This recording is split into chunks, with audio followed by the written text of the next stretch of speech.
Suatu hari memasuki bulan suci Ramadan, petani buah nira di Kecamatan Sungai Raya, Kabupaten Aceh Timur meningkat. Muhammad Saleh, warga desa Bukit Selamat, Kecamatan Sungai Raya, melakukan aktivitas untuk mencari buah nira yang dikenal buah kolang-kaling. Menurutnya, buah ini sangat diminati oleh masyarakat di saat membuka puasa. Dalam satu batang pohon, dirinya hanya mengeluarkan uang sebanyak Rp40.000.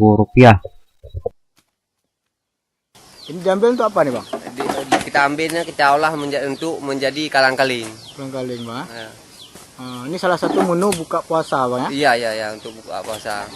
Minat pembeli di bulan suci Ramadan ini bagaimana, Bang? Kalau minat membeli kalang-kaling ini, kalau di Aceh ini termasuk Tinggi. barang khas yang nomor 2. Yang nomor 2 di Aceh ini, kalau kalang-kaling. Tak mudah untuk memetik buah nira ini. Jika tidak terbiasa, maka seluruh tubuh terasa gatal. Hari ini, dirinya bisa membawa buah nira 1,5 ton dalam satu hari, dan akan diproduksi esok hari untuk pesanan para pedagang lainnya. Namun, petani berharap agar harga buah nira bisa dibeli dengan harga yang tinggi, sesuai dengan harga pasar.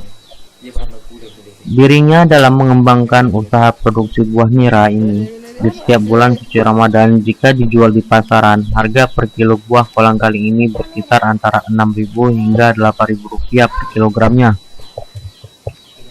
Dari Aceh Timur, Said Maulana, Piton TV melaporkan.